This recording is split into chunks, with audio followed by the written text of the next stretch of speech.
ഇന്ത്യയിലെ ഏറ്റവും നല്ല ഒരു സ്ഥാപനത്തിൽ നിന്ന് ഒരു ബിടെക്കോ ബിഫാമോ അല്ലെങ്കിൽ ഇൻ്റഗ്രേറ്റഡ് കോഴ്സുകളൊക്കെ കരസ്ഥമാക്കാൻ ആഗ്രഹിക്കുന്നുണ്ടെങ്കിൽ അതിനുള്ള വലിയൊരു അവസരം നിങ്ങളുടെ മുമ്പിലുണ്ട്.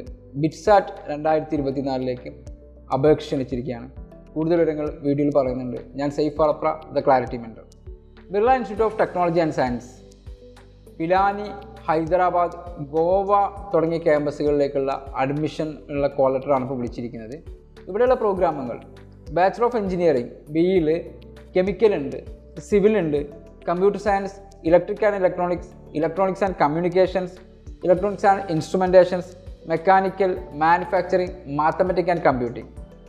പിന്നീട് ബിഫാം ഉണ്ട്, ബാച്ചലർ ഓഫ് ഫാർമസി ഉണ്ട്, മാസ്റ്റർ ഓഫ് സയൻസ് MSc ഉണ്ട്, biological science, chemistry, economics, mathematics, physics, general studies. ഇങ്ങനെയാണ് ഇതിൻ്റെ ഡീറ്റെയിൽസ് എന്ന് പറയുന്നത്. ഏതൊക്കെ ക്യാമ്പസുകൾ ഏതൊക്കെ കോഴ്സുകളുണ്ടെന്നുള്ളതിൻ്റെ ഡീറ്റെയിൽസ് അറിയണമെങ്കിൽ നിങ്ങൾ ഇവരുടെ ബ്രൗഷർ നോക്കണം. അതെല്ലാം കൂടെ പറയാൻ ബുദ്ധിമുട്ടാണ്. അപ്പോൾ അതിൻ്റെ ബ്രൗഷറിൻ്റെ ഒരു ലിങ്ക് ഞാൻ ഡിസ്ക്രിപ്ഷനിലോ കമൻറ്റ് ബോക്സിലോ കൊടുത്തിട്ടുണ്ടാകും. അതൊന്ന് ചെക്ക് ചെയ്ത് നോക്കുക. ബിടെക് കോഴ്സുകൾക്ക് ക്വാളിഫിക്കേഷൻ നിങ്ങൾക്ക് അറിയുന്നതായിരിക്കും. +2 ഫിസിക്സ്, കെമിസ്ട്രി, മാത്തമാറ്റിക്സ് പഠിച്ചിട്ടുണ്ടാവണം. അതുപോലെ തന്നെ ഫിസിക്സ്, കെമിസ്ട്രി, ബയോളജി പഠിച്ച ആളുകളാണെങ്കിൽ അവർക്ക് ബിഫാമിന് അപേക്ഷിക്കാം. ഇതിൽ ഓരോ പേപ്പറിനും 60% മൂന്നിനും കൂടെ കൂട്ടിയിട്ട് 75% മാർക്ക് ഉണ്ടായിരിക്കണം. അതാണ് എലിജിബിലിറ്റി എന്ന് പറയുന്നത്. കമ്പ്യൂട്ടർ ബേസ്ഡ് ടെസ്റ്റാണ് ഉണ്ടാവുക. നിങ്ങൾക്ക് ഓൺലൈനായിട്ട് കമ്പ്യൂട്ടർ ബേസ്ഡ് ടെസ്റ്റാണ് ഉണ്ടാവുക. 3 മണിക്കൂറാണ് ടെസ്റ്റ് ഉണ്ടാവുക. ഫിസിക്സിൽ നിന്ന് 30 ചോദ്യം, കെമിസ്ട്രിയിൽ നിന്ന് 30 ചോദ്യം, ഇംഗ്ലീഷ് ആൻഡ് പ്രൊഫഷൻസിയിൽ നിന്ന് നിങ്ങൾക്ക് 10 ചോദ്യം, logical reasoning 20, mathematics and biology 40 എന്നിവയിൽ മൊത്തം 130 ഒബ്ജക്റ്റീവ് ടൈപ്പ് മൾട്ടിപ്പിൾ ചോയ്സ് ചോദ്യങ്ങളുണ്ടാവും.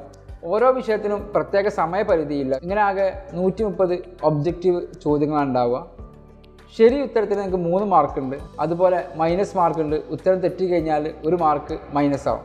എക്സാമിനേഷനൊക്കെ എഴുതി കഴിഞ്ഞു. വീണ്ടും നിങ്ങൾക്ക് സമയമുണ്ടെങ്കിൽ ഫിസിക്സ്, കെമിസ്ട്രി, ബയോളജി അല്ലെങ്കിൽ മാത്തമാറ്റിക്സ് എന്നൊക്കെ 3 വീതം 12 ചോദ്യങ്ങൾ കൂടെ വേണമെങ്കിൽ നിങ്ങൾക്ക് ആവശ്യപ്പെടാം. നിങ്ങൾ എക്സാമിനേഷൻ എഴുതി കഴിഞ്ഞ സമയത്ത് തന്നെ അതിൻ്റെ ടോട്ടൽ സ്കോർ നിങ്ങൾക്ക് അവിടെ കാണിക്കും. ആ സ്കോർ നിങ്ങൾ എൻ്റർ ചെയ്തിട്ടാണ് എന്ത് ചെയ്യേണ്ടത്, അതിൻ്റെ റിപ്പോർട്ട് സബ്മിറ്റ് ചെയ്യേണ്ടത്.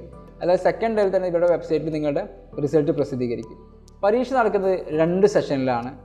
ആദ്യ സെഷൻ എന്ന് പറയുന്നത് 2024 മെയ് 21-നും 26-നും ഇടക്കും. രണ്ടാമത്തെ സെഷൻ ജൂൺ 22-നും 26-നും ഇടക്കായിരിക്കും. നിങ്ങൾക്കാണെങ്കിൽ ഫസ്റ്റ് സെഷനും സെക്കൻഡ് സെഷനും അറ്റൻഡ് ചെയ്യാം, അല്ലെങ്കിൽ ഏതെങ്കിലും ഒരു സെഷൻ അറ്റൻഡ് ചെയ്യാം. ഏത് സെഷനിലാണോ കൂടുതൽ മാർക്ക് കിട്ടുന്നത് ആ മാർക്ക് അനുസരിച്ചായിരിക്കും നിങ്ങൾക്ക് എന്ത് ചെയ്യുക, അഡ്മിഷൻ ലഭിക്കുക. ഇത്രയും കാര്യങ്ങളാണ് ഇതിനെക്കുറിച്ച് പറയാനുള്ളത്. ഡൗട്ട്സുകൾ എന്നുണ്ടെങ്കിൽ കമൻ്റ് ആയിട്ടോ അല്ലെങ്കിൽ ദ ക്ലാരിറ്റി മെൻറ്റർ എന്നുള്ള Instagram വഴി ചോദിക്കാവുന്നതാണ്. Thank you for watching.